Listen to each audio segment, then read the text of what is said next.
예, 한번 따라하겠습니다. 화목하게 하는 피. 화목하게 하는 피. 예, 우리 옆에 계신 성도님들과 물론 마스크를 쓰고 있어서 잘 들리진 않겠지만 눈빛으로라도 한번 같이 인사하겠습니다. 예수 사랑 안에 형제 자매 된 당신을 축복합니다. 시작. 예수 사랑 안에 형제 자매 된 당신을 축복합니다. 축복합니다. 아멘. 우리는 지난 금요일 시간부터 예수님께서 십자가에서 흘리신 그 피의 의미가 무엇인지를 통해 하나님께서 우리에게 베풀어 주신 은혜가 무엇인지 함께 생각해 보자, 되새겨 보자 했습니다. 금요일 저녁에 세상 사람들은, 또 세상 젊은이들은 불금이라고 말하는 이 금요일 저녁에 예수님의 보혈의 의미를 함께 생각해 본다는 것은 진짜 의미 있는 일입니다. 왜냐하면 금요일은 실제로 예수 그리스도께서 십자가에서 피를 흘리신 요일이었기 때문입니다. 금요일에 십자가에서 피 흘리시고 돌아가시고 사흘 만에, 그러니까 금요일, 토요일, 그 다음 주일, 그래서 일요일, 일요일 새벽에 부활하셨죠. 그래서 그 일요일 날 부활하셨기 때문에 그 일요일을 주님의 날이라고 하여 우리는 주일이라고 부르는 겁니다. 지금 남아있는 기독교 문헌 중에 가장 오래된 것으로 알려져 있는 디다케라고 하는 문헌이 있는데요, 언제 쓰인 거냐면 100년경, 그러니까 AD 100년, 그러니까 1세기 2세기 100년경 시리아의 어느 시골 마을 교회에서 편집한 교회 규범서가 바로 디다케라는 것인데, 이 디다케에 보면 이런 기록이 있습니다. 여러분 생각해 보세요. 100년이면 마태복음이 대부분 약 80년에서 90년 사이에 기록되었을 것이다 라고 추정을 하니까 이 디다케는 정말 복음서가 기록된 지 얼마 안 된, 그러니까 초대교회의 모습을 정말 생생하게 증언하고 있는 문헌이거든요.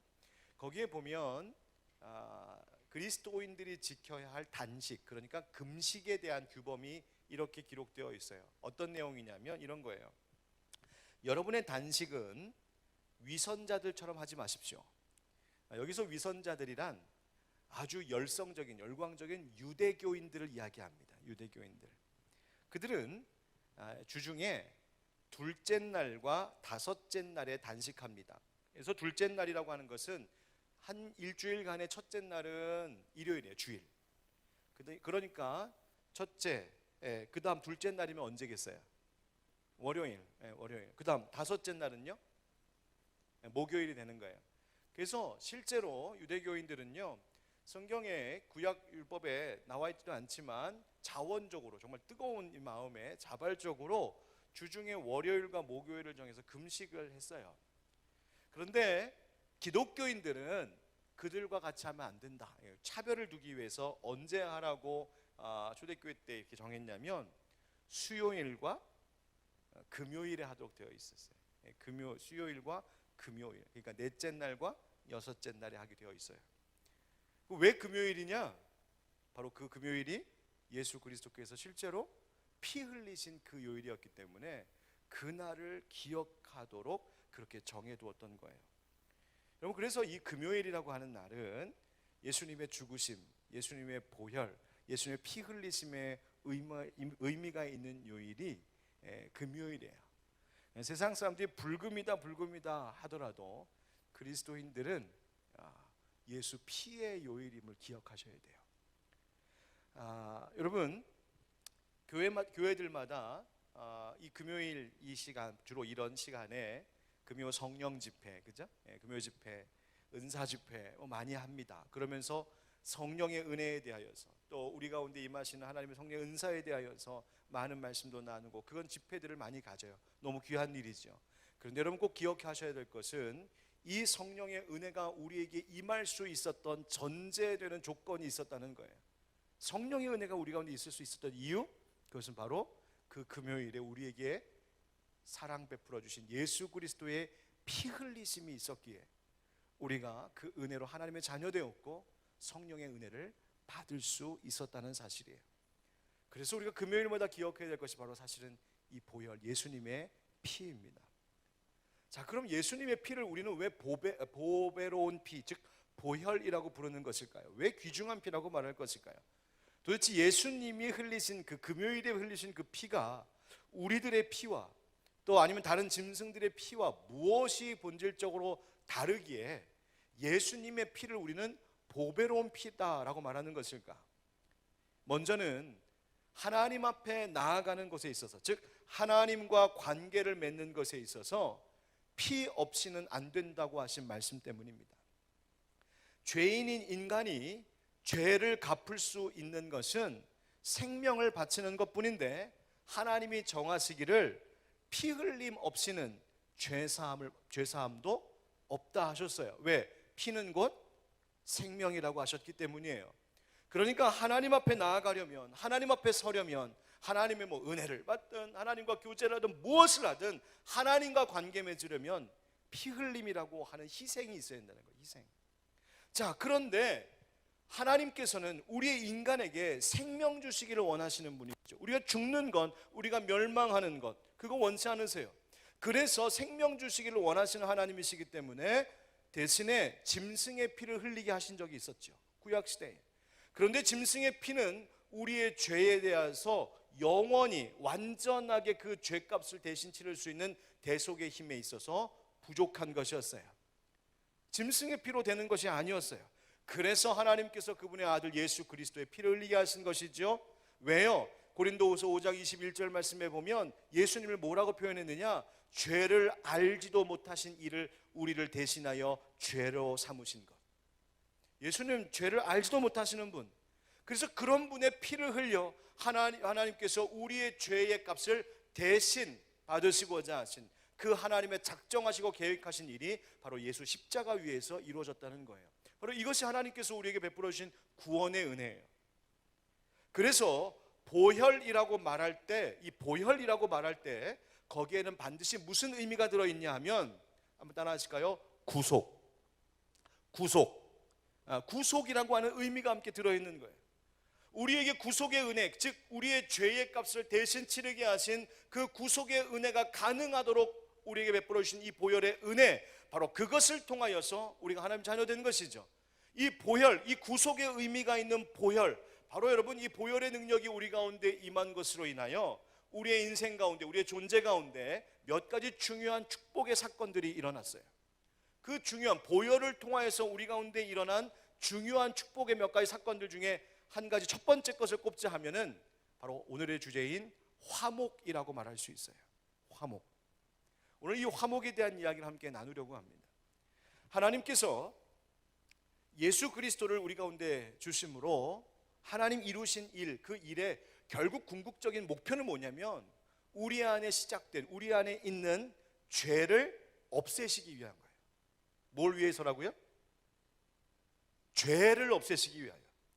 그러면 도대체 이 죄가 우리 가운데 어떤 영향을 미쳤기에, 도대체 이 죄가 우리를 어떻게 만들었기에 하나님은 그토록 자기의 아들 예수를 죽이시면서까지 우리로부터 죄를 없애려고 하셨을까? 왜 죄 제거가 그렇게 필요한 것이었을까? 한번 생각해 보려고 해요.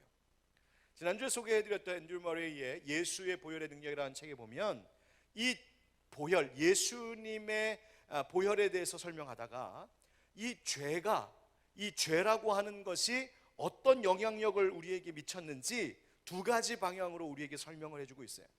그 첫 번째가 무엇이냐면 죄가 하나님께도 영향을 미쳤다는 거예요. 죄가 무슨 영향을 미쳤을까? 하나님 앞에 죄가 뭘 했냐면 하나님을 진노하게 만들었어요. 하나님을 뭐 하시게 만들었다고요? 진노하시게 만들었어요. 여러분, 성경은 죄를 뭐라고 말해요? 죄가 뭐예요? 여러분 믿지 않는 주변 사람들이 여러분에게, 집사님, 아니 내 친구야, 도대체 죄가 뭔데 교회에서는 자꾸만 죄인 그러냐? 라고 물어본다면 여러분 죄를 뭐라고 말씀하시겠어요? 여러분, 죄는요, 성경이 말하고 있는 죄는 하나님을 대적하는 거예요. 하나님을 거역하는 거예요.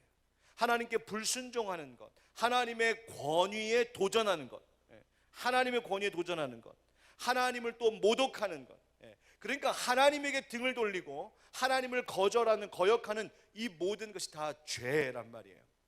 즉 이 하나님을 대적한다는 것은 뭐냐면 하나님께 있는 영광, 하나님이 가장 높으신 존귀함을 받으셔야 되는데 그 존귀함을 추락시키고 땅에 떨어뜨리고 빼앗으려고 하는 모든 인간의 시도, 하나님을 대적하는 모든 인간의 시도가 바로 죄예요. 그러니 죄는 하나님을 진노하시게 만드는 것이죠. 하나님을 대적하고 하나님을 거역하려고 하는, 하나님을 모독하려고 하는 모든 생각, 모든 마음, 모든 계획, 모든 행위, 이런 것들을 품고 있는 사람들에 대하여 하나님이 진노하기 시작하셨다는 거예요. 여러분, 하나님은 사랑이시잖아요. 사랑의 하나님. 그런데 우리를 향하여서 사랑의 하나님이신 분을 무엇이 진노하시는 하나님으로 만들게 했냐면 죄가 그것을 했다는 거예요. 여러분, 이사야 59장 2절 말씀에 이런 말씀이 있죠. 오직 너희 죄악이 너희와 너희 하나님 사이를 갈라놓았고 너희 죄가 그의 얼굴을 가리어서 너희에게서 듣지 않으시게 함이니라. 죄악이 너희와 너희 사이, 하나님 사이를 갈라놓았다. 여러분, 하나님께서 우리를 지으실 때에는요, 하나님의 형상을 가진 영적인 존재로 지으시면서 하나님과 가장 친밀한 교제 속에 있을 수 있는 가장 친밀한 피조물로 우리를 지으셨어요. 그런데 이 죄로 인해서 하나님을, 우리를 향하여서 진노하시는 하나님 만들었다는 거예요. 갈라놓았어요. 요즘 새벽마다 우리 교회에서 에스겔서 말씀을 계속 함께 묵상하고 있는데요, 에스겔서 21장 3절 말씀에 보면 이런 말씀이 있어요. 이스라엘 땅에게 이르기를 여호와의 말씀에 내가 너를 대적하여 내 칼을 칼집에서 빼어 의인과 악인을 내게서 끊을지라. 아멘. 여러분, 이스라엘, 하나님에게 이스라엘이라고 하는 존재는 어떤 존재예요? 너무너무 사랑하시는 존재예요. 하나님 택하셨고 하나님 백성 삼으셨고 하나님께서 만나주셨고 하나님과 거룩한 언약 백성의 관계를 맺게 하신 정말 이스라엘 너무나 사랑하시는 하나님이에요. 그런데 갑자기 하나님께서 이 에스겔서 21장 3절 말씀에서 뭐라고 하나님 말씀하시냐면 내가 너를 뭐 하신다고요? 대적하겠다. 사랑하던 이스라엘, 하나님이 택하셔서 정말 끔찍히 사랑하시던 이스라엘 향하여 대적하게 하겠다. 여러분, 이것이 바로 죄가 한 일이에요. 이스라엘을 향한 하나님의 사랑이 변한 것은 아니지만 죄가 그 사랑의 대상인 이스라엘을 향하여 하나님으로 진노하시게 만들었어요. 마치 부모들이 자녀를 여전히 사랑하지만 자녀가 잘못한 일에 대하여서 화를 참을 수 없잖아요. 자녀가 잘못한 것을 가만히 볼 수 없잖아요. 바로 그것과 같은 원리예요. 하나님의 사랑을 받아야 될 이스라엘이, 하나님의 사랑을 받으며 살아야 될 우리 인간이 죄를 품음으로 인하여 하나님의 대적하는 대상이 되었다. 이것이 우리에게 임한 비극적인 결과였어요. 아브라함 헤셀이라고 하는 신학자가 이런 책에 이런 말을 하더군요. 하나님은 침묵하시지 않으신다. 하나님은 침묵당하셨다. 그러니까 God is not silent, but God has been silenced. 그러니까 뭐냐면 하나님께서 말씀 안 하시는 것이 아니라 하나님이 말씀할 수 없도록 만들었다는 거예요. 왜? 죄가 하나님을 불순종하고 하나님을 거역하고 하나님을 대적하고 하나님을 모독하고 하나님의 말씀 들으려고 하지 않으니까 하나님 말씀하실 수 없는 거예요. 진노하시는 하나님 되게 했다는 거죠. 그래서 우리 인간에게 필요한 것이 무엇이냐면 하나님에게 나아가고 하나님의 음성을 듣고자 우리를 여는 것이 필요하다는 거예요. 이것이 죄가 하나님께 미친 영향이에요. 그런데 죄가 하나님께만 그렇게 영향을 미쳤느냐? 아니에요. 죄가요 우리 인간에게도 영향을 미치기 시작해요. 어떤 영향? 여러분, 죄는요 지으면 그 죄에 대한 책임을 지게 되어 있어요. 그러니까 죄는 반드시 그 대가가 따라온다는 것이에요. 왜? 거룩하시고 공의로우신 하나님께서 죄에 대한 대가, 죄에 대한 형벌을 그냥 없는 것처럼 하실 수 없었어요. 그걸 정하셨어요. 그게 하나님의 법이에요. 너 죄 지었냐? 너에게 죄가 있냐? 넌 그러면 대가 치러야 돼. 죄에 대한 형벌이 있어. 죄에 대한 책임이 있는 거야. 왜 하나님께서 그렇게 하실까요? 죄 그냥 있어도 얼렁뚱땅 넘어가실 수 없었을까요? 이유가 있죠. 하나님의 성품 자체가 하나님 거룩하시고 공의로우신 하나님이니까. 하나님 거룩하시고 공의로우신 하나님인데 죄가 있는 거 뻔히 알면서도 그냥 넘어가자 이러면 하나님의 공의로움, 하나님의 그 거룩하심에 흠결이 생기기 때문이에요. 그러니까 죄가 있을 때 그냥 넘어갈 수 없어요. 따라서 인간이 내가 하나님 앞에 죄 지으면, 즉 우리에게 죄가 있음으로 인하여 우리에게 책임이 시작되었어요. 죄를 지은 것에 대한 책임, 대가. 이 죄에 대한 책임을 우리가 지불하지 않으면, 죄에 대한 대가를 내가 지불하지 않으면 우리는 다시 하나님의 사랑 안으로 들어올 수 없는 존재가 되는 거예요. 계속해서 하나님의 대적의 상대. 이런 인간의 상태를 사도 바울이 뭐라고 말했냐면 로마서 5장 12절, 잘하는 말씀이에요. 한번 같이 읽어보실까요? 로마서 5장 12절 시작. 그러므로 한 사람으로 말미암아 죄가 세상에 들어오고 죄로 말미암아 사망이 들어왔나니 이와 같이 모든 사람이 죄를 지었으므로 사망이 모든 사람에게 이르렀느니라. 아멘. 그 죄에 대한 책임이 뭐냐면 사망인 거예요. 사망. 죽음이 우리에게 죄 때문에 임한 거. 이게 죄가 한 일이에요. 문제는 이 죄에 대한 책임이, 즉 죄라고 하는 것, 죄에 대한 책임인 이 죽음, 사망이라고 하는 것이 우리를 계속 끌고 다닌다는 거예요. 예를 들어 이렇게 한번 말해볼 수 있을 것 같아요. 이런 이야기로. 제가 지어낸 이야기예요. 어느 농부의 집에 두 아들이 있다고 생각해봐요. 두 아들이. 그런데 그 농부 집 옆집에 키우는 소 한 마리가 있었어요. 이 옆집 아저씨가 애지중지 키우고 그 소로 농사 지으니까 늘 고마워하는, 너무 아끼는 소가 있어요. 그런데 이 농부의 아들들이 가끔 그 옆집 소가 있는 외양간 가서 소랑 놀기도 하고 장난도 치고 막 이제 그랬단 말이에요. 근데 하루는 큰 아들이 그 외양간 그 외양간 가서 소랑 놀다가 불장난을 했네요. 그래서 한순간에 외양간이 다 홀라당 다 타버렸어요. 심지어 그 외양간에 있던 그 옆집 아저씨가 그렇게 아끼는 소마저 그 자리에서 죽어버렸어요. 큰일 났다. 근데 더 큰일 난 것은 그걸 누가 봤을까? 둘째 아들이 이제 본 거예요. 동생이 그걸 딱 봤어요. 형이 깜짝 놀라서 야야 제발 좀 모른 척 해줘라. 한 번만 봐줘라. 모른 척 해줘. 그냥 소가 그 어디서 누가 불났는지 우리 모르는 거니까 그냥 모른 척하고 지나가자. 막 부탁을 해요. 그랬더니 동생이 좋아 형. 알겠는데 그럼 이제부터 내가 시키는 대로 해. 내가 시키는 대로 다 한다고 약속하면은 내가 아빠한테 안 이를게. 그 약속을 하네요. 그 다음부터 이제 난리가 난 거예요. 옆집은 난리가 났는데 이 집 이 두 아들 침이 뚝 떼고 있습니다. 그때부터 형은 어떻게 되는 거예요? 동생에게 질질 끌려다니는 거예요. 동생이 막 형한테 형이 뭐야? 야, 너 가서 먹을 것 좀 사와. 그거 어떻게 해? 갔다 와야지. 야, 너 내 숙제 좀 해.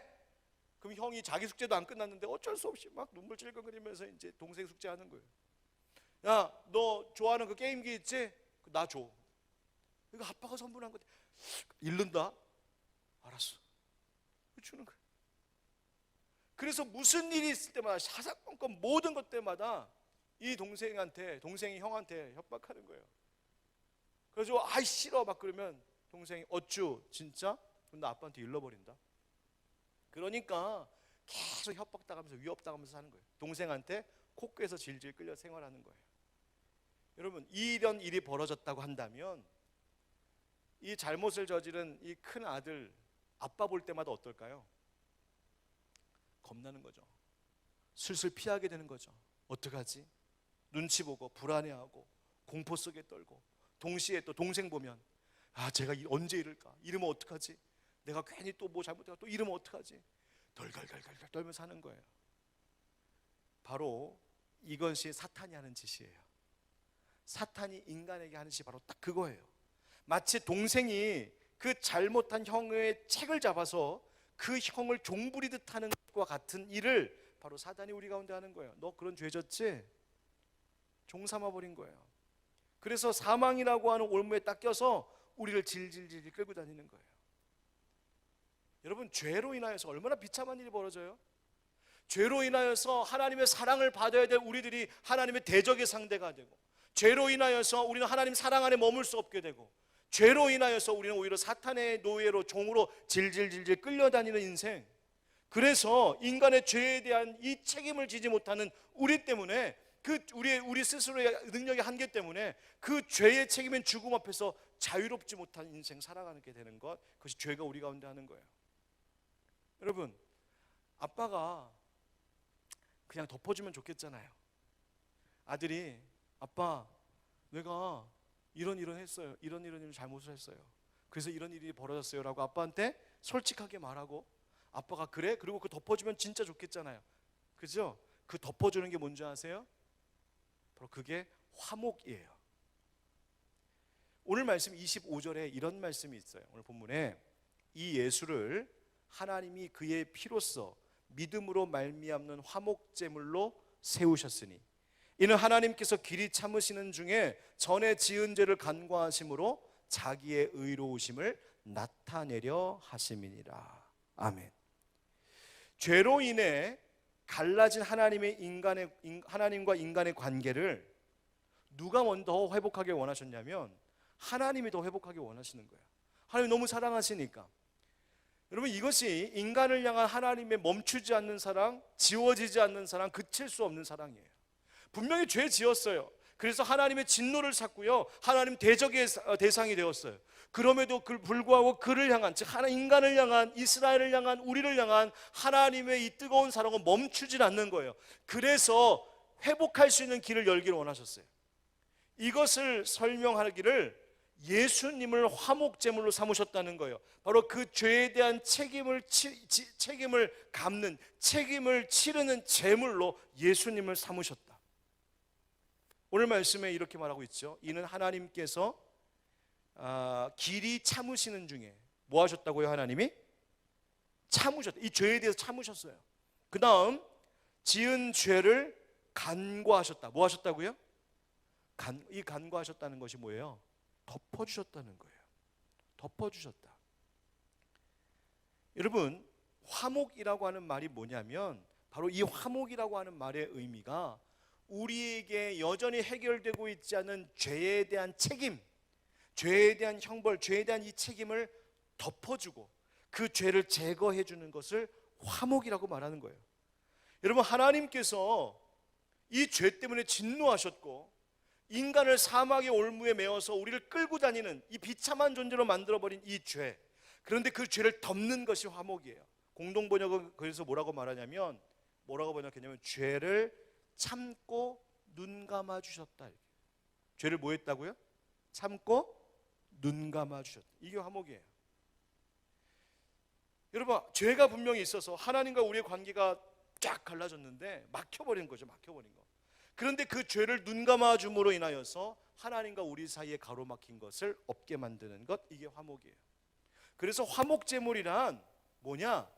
하나님의 시야에, 하나님의 시선에 우리의 죄가 들어오지 않도록 가려주는 것이 화목제물이에요. 자, 제가요 이거 설명하려고 옛날에 하던 거 가져왔어요. 교회 학교 때. 뭐라고 써 있어요? 내 죄가 이만한 거예요. 내 죄가, 여러분이 하나님의 자리에 있다고 한번 생각해 보세요. 죄가 보여요, 안 보여요? 잘 보이죠? 죄가 큰 죄가 보여요. 그래서 이 죄를 볼 때마다 우리는 하나님의 대적의 대상이에요. 우리는 죄를 좀 가려야 되잖아요. 그래서요 좀 가리려고 애를 써보는 거예요. 자, 가렸어요. 제가 가려져요, 안 가려져요? 안 가려져요. 아무리 가리려고 해도 안 가려져요. 그래서 도대체 뭘로 가리려고 했길래 이 죄가 이렇게 남아있을까? 이게 죄가 안 보이고 덮어져야, 이 죄가 덮어져야 우리가 살 수 있는데 왜 무엇으로 가리려고 하다가 이렇게 안 되는 것일까? 이유가 있어요. 조그만 거 있어요. 화면에 보일지 모르겠네. 여기 보면 박사님 얼굴도 있고요. 이것저것 있어요. 사람들이 뭘로 가리려고 하느냐? 좀 지식적으로 내가 좀 채워지고, 그래서 좀 공부도 좀 하고 똑똑해지고 내가 꽤 지혜로워지면 좀 그걸로 내 죄를 이렇게 가릴 수 있을까 착각해요. 또 돈도 좀 벌고 재산도 좀 모으고 세상적으로 성공하면 죄 좀 가릴 수 있을까 생각해 봐요. 또 여기 보니까 제 그림 보고서 골라왔는데요. 친구들하고 좋은 인간관계, 여기 보니까 이렇게 치맥도 하고 그래요. 여러분 가끔 그런 거 하세요? 예.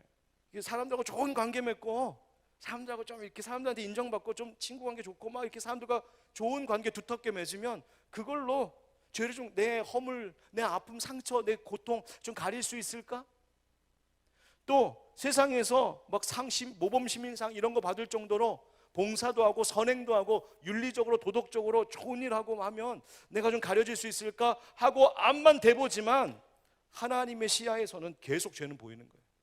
이걸로 안 가려져요. 뭘로 가려야 돼요? 여러분, 이만한 죄를 가리려면 이만한 가리개가 필요한 거예요. 목사님, 저는 이거보다 더 큰데요, 죄가? 그럼 그보다 더 큰 가리개가 필요한 거예요. 아니, 우리 인간의 모든 죄가 얼마나 많을 텐데 이걸로 얘기할 수 있어요? 그럼 그보다 더 큰 가리개가 필요한 거예요. 그 가리개가 뭐예요?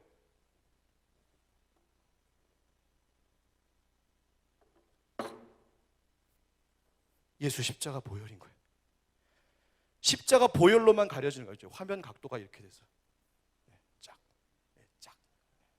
또 이거 보고서 또 목사님 여전히 보이는데요, 그러면 또 이렇게 센스 없는 거예요. 이걸로만 가려지는 거예요.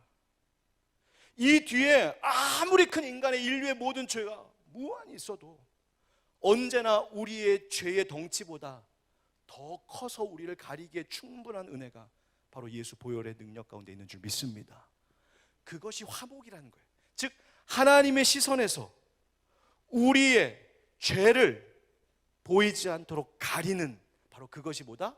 화목 제물이라는 거예요. 화목 제물. 자, 이것을 뭐라고 말하냐면 따라합시다. 만족되었다. 만족되었다. 이게 그 말이에요. 만족되었다. 하나님이 원하시는 모양의 만족되었다. 그리고 그 만족이 뭐냐면 따라합시다. 의. 그래서 아까 우리 함께 읽었던 25절 말씀에 자기의 의로우심을 나타내려 하셨다. 바로 그 말이에요. 그럼 궁금한 게 하나 생기잖아요. 아니, 어떻게 예수님의 피는 우리 모든 인류의 죄를 다 가릴 만큼, 이 뒤에 어마어마한 죄가 있는데 인류 역사 속에 이 죄가 얼마나 많을 텐데 그 모든 죄를 다 가릴 만큼 그렇게 충분하고 만족스러운 화목 제물이 될 수 있었을까? 어떻게 예수님의 피는 그럴 수 있었을까? 아니, 또 예수님께서 그렇게 피를 흘리셨다고 해서 그게 나의 죄를 가린다는 게 이 말이 되는가? 세상 사람들 그거 믿지 못하는 거예요. 나는 예수님의 피를 직접 본 적도 없고 예수님의 피가 묻어있는 십자가 그 나무 한 조각도 만져본 적이 없는데 어떻게 예수의 피 때문에 내 죄가 가려진다고 말할 수 있을까? 어떻게 대답할 수 있을까? 두 가지예요. 첫째, 왜 이것이 가능하냐면, 왜 이 원리가 가능하냐면 하나님께서 예수 그리스도를 모든 인류의 머리로 삼으셨기 때문이에요. 마치 맏형처럼, 마치 우리 인류의 대표 되시는 분으로 예수님을 세우셨기 때문이에요. 우리 대표라는 거예요, 대표.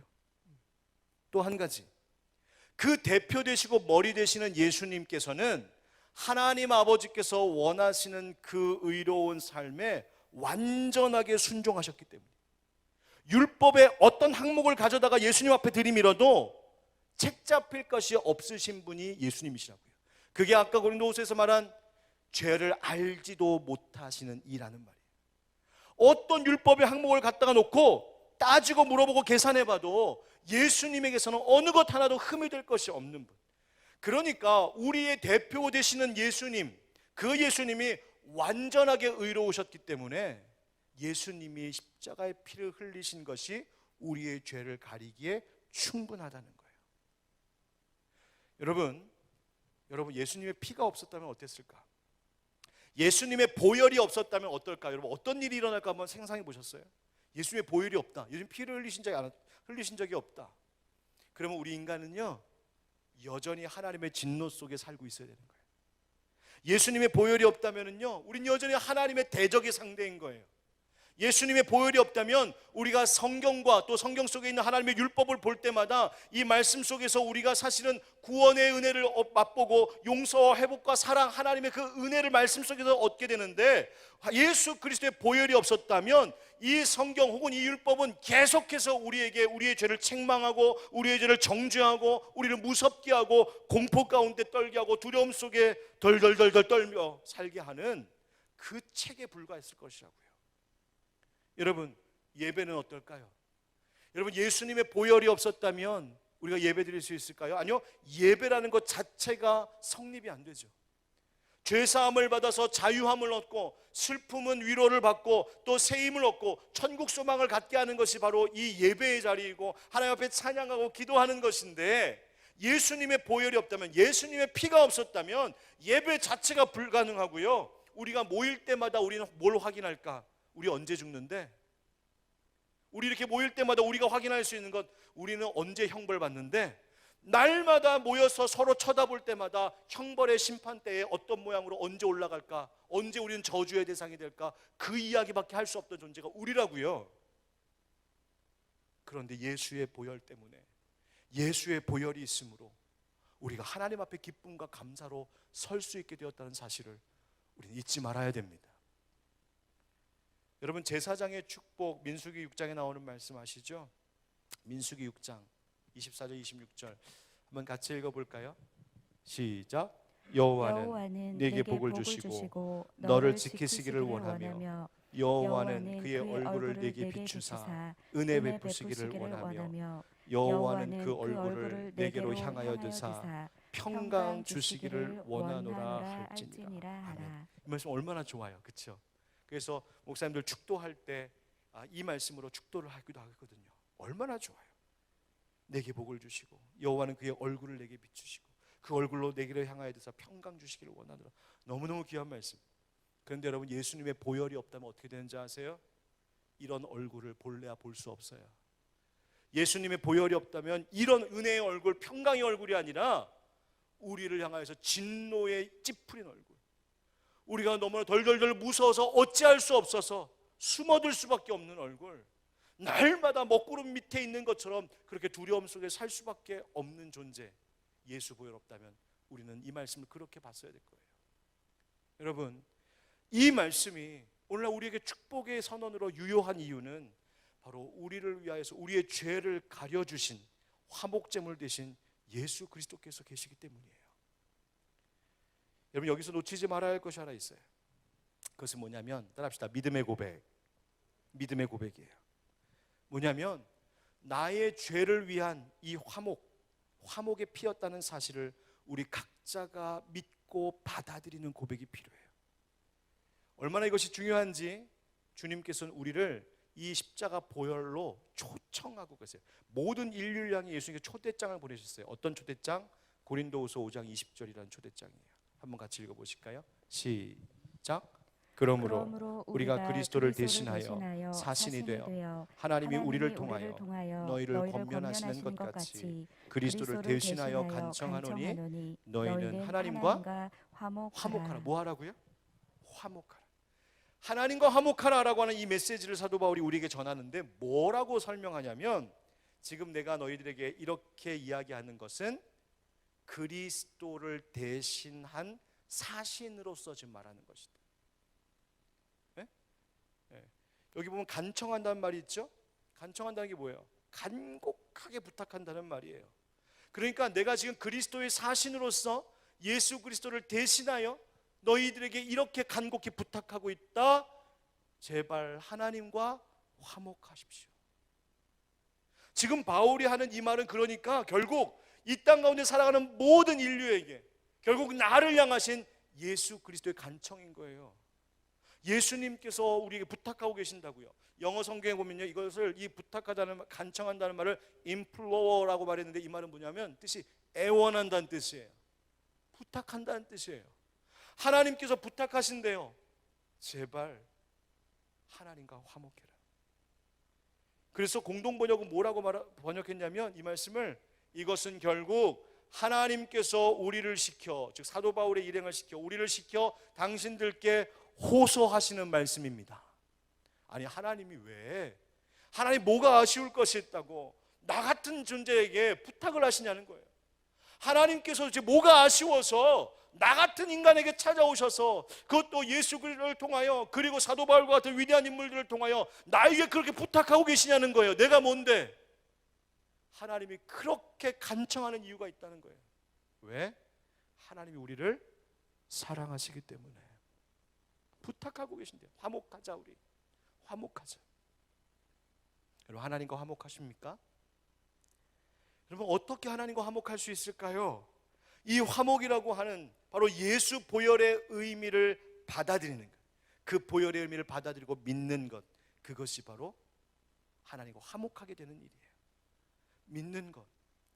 여러분 우리가 믿는 순간 이 일들, 이 사건을 믿는 순간 우리의 죄가 가려지고 우리의 죄가 덮어지는 것, 그게 화목이에요. 여러분 아니 세상 사람들은 그렇게 얘기해요. 아니 그런 엄청난 복이 그냥 받아들이기만 한다고, 그것을 그냥 믿으면 된다고 이렇게 말이나 돼요? 아니 내 죄가 얼마나 큰데, 인류의 죄가 얼마나 큰 것인데 그냥 이것을 내가 믿는다고, 그걸 받아들인다고 그게 돼요? 물어볼 수 있어요. 그런데요 믿음만으로 충분하다는 거예요. 그게 성경을 통하여서 하나님께서 우리에게 약속하신 거예요. 성령님의 보증인 거예요. 그래서 그것을 우리는 뭐라고 말해요? 이 놀라운 은혜를 뭐라고 말하는 것이냐면 복음이라고 말하는 거예요. 기쁜 소식이에요. 와, 어떻게 이런 일이. 여러분 앞서 제가 예를 들었던 그 소 태워버린, 소 죽인 아들 이야기 한번 다시 해볼까요? 자, 그렇게 아버지에게 동생만 알고, 동생이 목격하니까 동생에게 질질 끌려다니면서 아버지에게 숨기는 동안 이 외양간 태워버린 아들은 어떤 마음이었을까? 어떤 생활이었을까? 사는데 사는 것 같지 않고요, 놀아도 노는 것 같지 않았을 거예요. 아빠만 나타나면 언제 들킬까? 옆집 아저씨만 지나가면 혹시 아는 것 아닐까? 동생만 보면 쟤 또 나 뭐 시켜 먹을까?